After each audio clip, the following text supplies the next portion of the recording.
والعاقبۃ للمتقین والصلاة والسلام علی محمد وعلی آلہ واصحابہ اجمعین۔ قال تعالی فی القرآن المجید فاعوذ باللہ من الشیطان الرجیم بسم اللہ الرحمن الرحیم وقضى ربک الا تعبدوا الا ایاہ وبالوالدین احسانا۔ قال النبی صلی اللہ علیہ وسلم من حفظ علی سنتی اکرمہ اللہ باربع خصال المحبۃ فی قلوب بررہ والہیبۃ فی قلوب فجرہ والثقۃ فی الدین والسعۃ فی الرزق او کما قال علیہ الصلاۃ والسلام۔ حضرات، ہم سب ایسے وقت میں ہیں، کہا جاتا ہے مائنڈ یور اون بزنس، ہمیں تو اپنے کام سے مطلب ہے، دنیا چاہے جہاں جائے۔ لیکن ایسے وقت میں اور ایسے ٹھنڈی کے ایام میں ہمارے یہ علماء، خاص طور پر حضرت مفتی محبوب صاحب اور حضرت مولانا حسان ندوی صاحب، ان احباب نے آپ کی ایمانی فکر کی، اور ایک فکر ہے جو اصلاحی فکر ہے، ہمارے زید بھائی لے کر کے چل رہے ہیں۔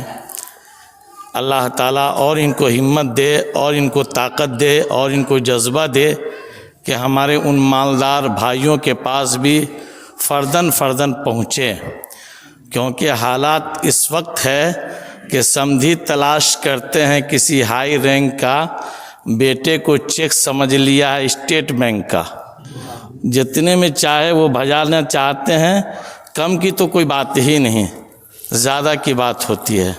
بہرحال میرا موضوع مقرر ہے، میں اپنے وقت سے بات کو مکمل کرنا چاہوں گا۔ ایک اور اینٹ گر گئی دیوار حیات سے، نادان کہہ رہے ہیں نیا سال مبارک۔ ایک اور اینٹ گر گئی دیوار حیات سے، نادان کہہ رہے ہیں نیا سال مبارک۔ حضرت امیر شریعت صاحب رحمۃ اللہ علیہ، مولانا ولی رحمۃ اللہ علیہ نے کہا پہلی جنوری کی کوئی قیمت نہیں ہے، پہلی جنوری کی کوئی قیمت نہیں ہے۔ نئے سال اور نئی صدی میں کچھ نہیں رکھا ہے، اگر قیمت ہے تو عمل کی ہے، اگر قیمت ہے تو عمل کی ہے۔ سورج کی نئی کرنیں تو روز ملا کرتی ہے، ان کرنوں میں کچھ تلاش کرنے کی ضرورت نہیں۔ اگر تلاش کرنا ہے تو دل کی گہرائیوں میں ایمان کو تلاش کیجئے، اگر تلاش کرنا ہے تو دل کی گہرائیوں میں ایمان کو تلاش کیجئے۔ میرے بھائیوں، میرے بزرگوں، بہرحال میں ادھر ادھر مولانا حسان صاحب بریک نہ دے دے کہ مولانا کو میں نے کیا کہا تھا اور کہاں سے چل رہے ہیں۔ خیر، یہ جو نیا سال ہم کو بہت سارے لوگ صبح سے مبارکباد دے رہے ہیں، اور یہ انگریزی جو مہینہ ہے یہ عیسوی سال کہلاتا ہے، اس کی نسبت حضرت عیسیٰ سے ہے، اور لوگ جو ہے یہ کہتے ہیں کہ 25 دسمبر کو جو ہے حضرت عیسیٰ علیہ الصلوۃ والسلام کی پیدائش ہے۔ حالانکہ لائف آن کرائسٹ کے رائٹر ہیں، انہوں نے لکھا ہے کہ حضرت عیسیٰ کی پیدائش کی دن کا صحیح تعین نہیں ہو سکا، صحیح تعین نہیں ہو سکا۔ بہرحال یہ ایک لغویات ہے، ایمان والا اپنے ایمان کی فکر کرتا ہے۔ آپ سب خوش نصیب ہیں کہ ہمارے علماء کے بلانے پر، ایک تحریک پر آپ سب جمع ہوئے ہیں۔ اللہ تعالیٰ آپ سب کی آمد کو قبول فرمائے۔ ہمیں جو موضوع دیا گیا ہے وہ یہ ہے کہ والدین کے حقوق، ماں باپ کے حق۔ اللہ تعالیٰ نے اپنے قرآن میں فرمایا کہ اللہ نے فیصلہ کر دیا ہے کہ عبادت کرنی ہے تو صرف خدا کی، اور وبالوالدین احسانا، اور والدین کے ساتھ حسن سلوک کرنا ہے۔ حضرت عبداللہ بن مسعود اللہ کے رسول کے خاص صحابیوں میں ہیں، بلکہ خاص خادموں میں ہیں، زبردست فقیہ ہیں۔ انہوں نے اللہ کے رسول سے ایک موقع پر پوچھا، سوال کیا کہ اللہ کے رسول ہمیں یہ بتلائیے کہ اللہ کے یہاں سب سے محبوب عمل کون سا ہے، سب سے پیارا عمل اللہ کے یہاں کون سا ہے؟ تو اللہ کے رسول نے فرمایا کہ الصلاۃ، کہ نماز اپنے وقت میں ادا کرنا، نماز کو اس کے وقت میں ادا کر دینا، یہ سب سے بہترین عمل ہے جو اللہ کو پسند ہے۔ دوسرے نمبر پہ پھر سوال کیا کہ پھر کون سا عمل ہے؟ تو اللہ کے رسول صلی اللہ علیہ وسلم نے فرمایا کہ والدین کے ساتھ اچھا سلوک کرنا، والدین کے ساتھ حسن سلوک کرنا، اچھا برتاؤ کرنا۔ اور تیسرے نمبر پر پھر سوال کیا تو آقا دو عالم صلی اللہ علیہ وسلم نے فرمایا کہ اللہ کے راستے میں جہاد کرنا۔ ترتیب دیکھیے، جہاد سے پہلے والدین کے ساتھ حسن سلوک کو آقا دو عالم صلی اللہ علیہ وسلم نے بیان کیا۔ ایک صحابی اللہ کے رسول کے پاس تشریف لائے اور بہت خوش تھے، اور خوش ہونے کے لہجے میں کہہ دیا، اللہ کے رسول میں آپ کے ساتھ جہاد کروں گا، میں آپ کے ساتھ جہاد کروں گا، لیکن بات یہ ہے کہ میں جہاد کرنے کے لیے آپ کے پاس آیا ہوں، میں اپنے والدین کو روتا ہوا چھوڑ کے آیا ہوں۔ اللہ کے رسول تڑپ گئے اور آپ نے فرمایا کہ نہیں، جاؤ اپنے والدین کو ہنسا کے آؤ، جاؤ اپنے والدین کو، یعنی ان کے والدین اس حالت میں تھے کہ وہ یہ نہیں چاہتے تھے کہ میرے بیٹے کی جدائیگی ہو۔ والدین دنیا کے اندر، کائنات کے اندر ایک ایسی ذات، ایسی شخصیت کا نام ہے جو بے غرض محبت کرتی ہے۔ والدہ کی محبت بالکل بے غرض، بیوی کی محبت غرض کے مارے، سالے کی محبت غرض کے مارے، دوست کی محبت غرض کے مارے، لیکن ماں اور باپ یہ ہیں، یہ بے غرض محبت کرتے ہیں، بے غرض محبت کرتے ہیں، ان کی محبت میں کوئی غرض نہیں ہوتا۔ حضرت اویس قرنی رحمۃ اللہ علیہ، اللہ کے رسول جس وقت مدینے میں تشریف لائے اس وقت وہ قرن میں موجود تھے، یمن میں موجود تھے۔ انہوں نے اللہ کے رسول کی خدمت میں یہ سوال ڈالا کہ اللہ کے رسول میں آپ کو دیکھنا چاہتا ہوں۔ ایک ایمان والا یہ پسند کرے گا کہ آقائے نامدار جناب محمد الرسول اللہ کو دیکھیں، ارے دل تڑپ جاتا ہے۔ وہ تو دیکھنے کی بات، جن کے دل میں محبت ہے وہ قبر اطہر کی زیارت کے لیے تڑپ رہا ہے۔ اللہ کے رسول نے فرمایا من زارا قبری وجبت لہو شفاعتی، اس جیسا کوئی لاچار نہیں دیکھا جس نے بھی مدینے کو ایک بار نہیں دیکھا۔ مدینے کا یہ مسئلہ ہے، لیکن آقائے نامدار بنفس نفیس مدینہ منورہ کے اندر موجود ہو اور وہ ایمان والا ہو، اور وہ کیسے نہیں چاہے گا۔ اللہ کے رسول نے کہا کہ اور اس کے ساتھ یہ بھی لگا کہ میری والدہ بوڑھی ہے اور ان کی خدمت ہمارے لیے لازم ہے، یعنی ہمارے علاوہ کوئی خدمت کرنے والا نہیں۔ تو اللہ کے رسول صلی اللہ علیہ وسلم نے فرمایا کہ اپنی والدہ کی خدمت کرو، اپنی والدہ کی۔ مقام صحابیت کو حاصل کر سکتے تھے لیکن نہیں کیا، ہزاروں ولی ایک طرف، لیکن مقام صحابت ان سے کہیں زیادہ اعلیٰ۔ بہرحال تو حضرت اویس قرنی اپنے طرف کو، اپنے جذبات کو، اپنی امید کو، اپنی محبت کو نبی اکرم جناب محمد الرسول اللہ کے فرمان پر قربان کر دیا اور اپنی والدہ کی خدمت کرتے رہے، اپنی والدہ کی خدمت کرتے رہے۔ ادھر اللہ کے نبی صلی اللہ علیہ وسلم دنیا سے چلے گئے، والدہ بھی چلی گئی۔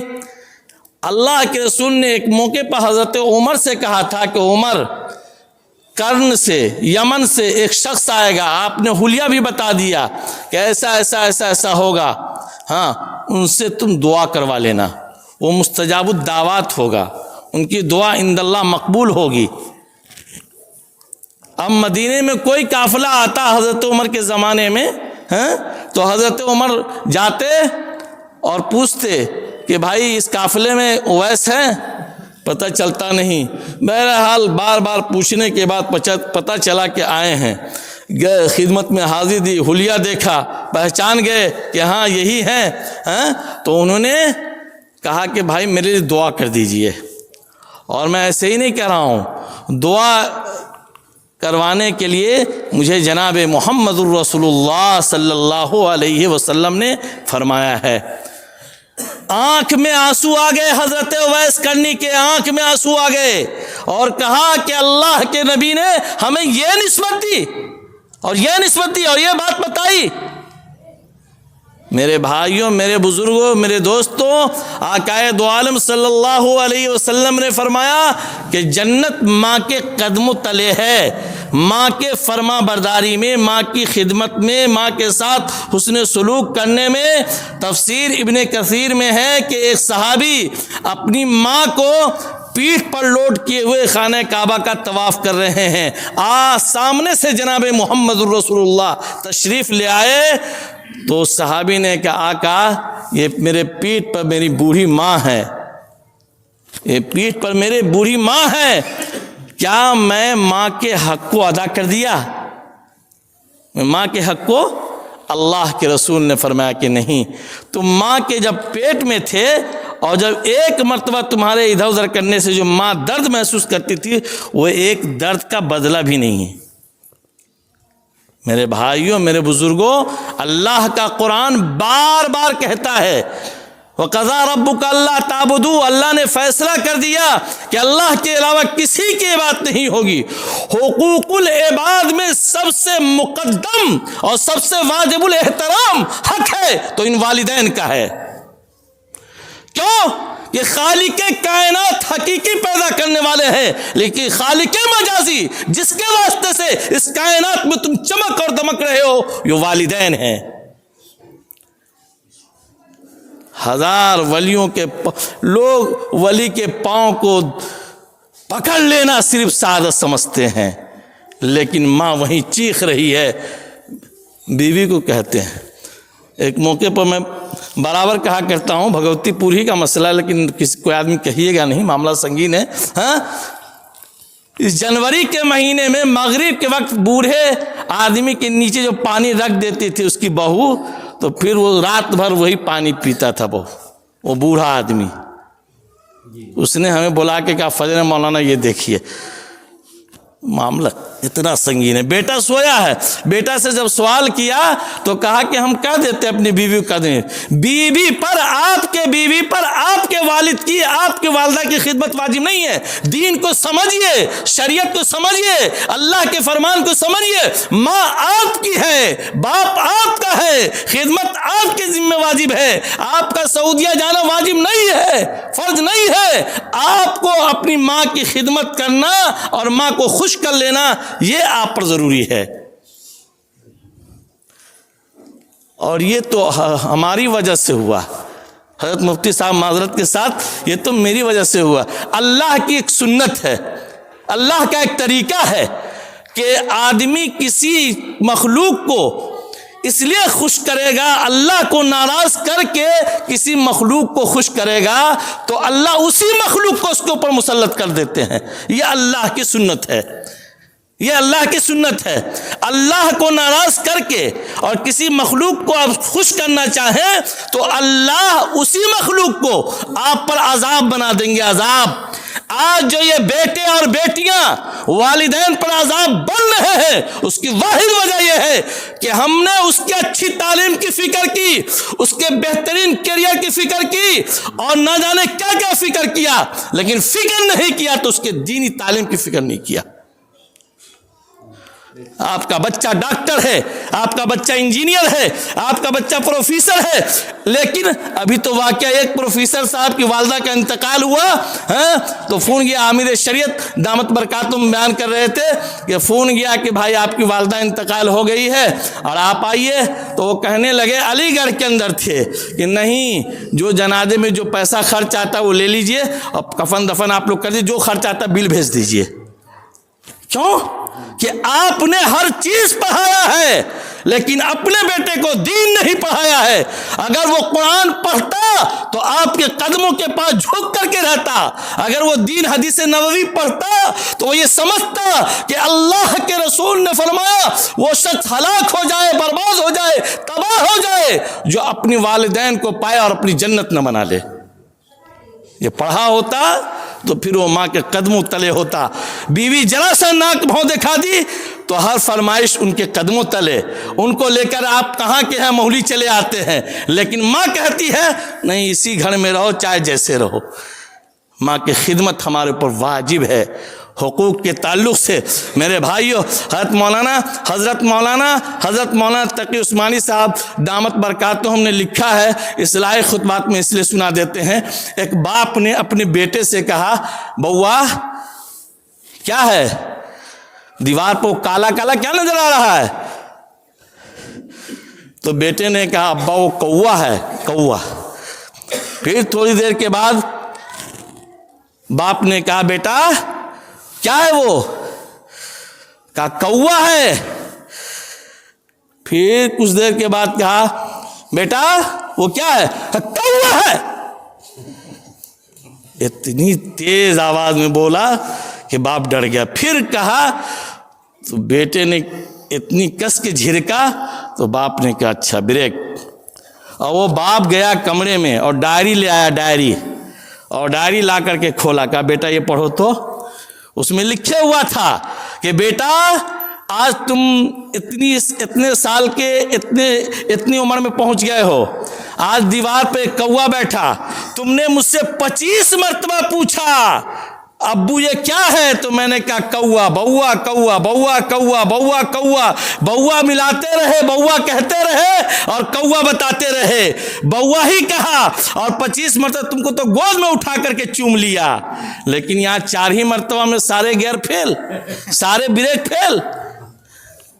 میرے بھائیوں، میرے بزرگوں، دوستوں، کیونکہ ہم نے اپنے بچوں کو دین نہیں پڑھایا، دین نہیں سمجھایا، دین نہیں بتایا ہے۔ دیکھیے آج پورا معاشرہ جو ہے انسانیت کے 4 طبقے ہیں۔ ایک طبقہ عورتوں کا ہے، دوسرا طبقہ بوڑھوں کا ہے، تیسرا طبقہ نوجوانوں کا ہے، چوتھا طبقہ بچوں کا ہے۔ بچہ تو جائے گا نہیں فی سبیل اللہ، بوڑھے تو جائیں گے نہیں فی سبیل اللہ، عورتیں تو ہمارے یہاں نہیں جائیں گی جہاد میں فی سبیل اللہ، صرف نوجوان جائیں گے۔ وہ کہاں ہیں؟ دیکھیے تو کتنے نوجوان ہیں۔ تینوں طبقات کا بوجھ جس کے اوپر ہے نوجوانوں کے اوپر، وہ نوجوان آج دینی محفلوں سے غائب، دینی مسجدوں سے غائب، دینی شعور سے غائب، دینی شعر سے غائب۔ بتاؤ اللہ کا عذاب نہیں آئے گا تو کیا آئے گا؟ اس لیے بھائیوں، بزرگوں، دوستوں، آج اس بات کی ضرورت ہے کہ ان چھوٹے چھوٹے پودوں کو، یہ پودا پھٹ سے جوان نہیں ہو جاتا ہے، آپ کے گود میں، آپ کے گھر میں جوان ہوتا ہے۔ جتنی ضرورت اپنی اصلاح کی ہے اس سے کہیں زیادہ ضرورت اپنے بچوں کی اصلاح کی ہے۔ قرآن مخاطب ہے یا ایھا الناس قوا انفسکم واہلیکم نارا، اپنے بچوں کو بھی آگ سے بچاؤ، جہنم سے بچاؤ۔ اگر ہم چاہتے ہیں کہ ہمارے بچپن میں ہمارے بچپن کے بچے جو ہے اچھے بنے، نیک بنے، ہونہار بنے، ہماری جو ہے خدمت کریں، تو ان کو ابھی سے جناب محمد الرسول اللہ صلی اللہ علیہ وسلم کے پیغامات ان کو سناؤ، انشاءاللہ یہ یاد رکھیں گے۔ اپنے نوجوان بیٹوں کو جیسے آپ آئے ہیں کہو بیٹے آج فلاں جگہ پروگرام ہے، حضرت مفتی محبوب صاحب کچھ نہیں لیں گے، کیا حضرت کچھ ہے پروگرام؟ نہ دیسی مرغا کا ہوگا نہ فارم مرغا، کچھ نہیں نظم ہے، للہ فی اللہ فی سبیل اللہ ہم لوگ آئے ہیں، اور اس کے بعد بھی آپ نہ آئے، اس کے بعد بھی آپ کی چاہت نہ ہو، اتنا ہلکا پھلکا معاملہ۔ اپنے بچوں کو لائیے، جوانوں کو شریک کیجئے اور لائیے یہاں جمعہ میں، ایک بالکل آخر میں آتے ہیں۔ بہرحال وقت ہو گیا، وما علینا الا البلاغ۔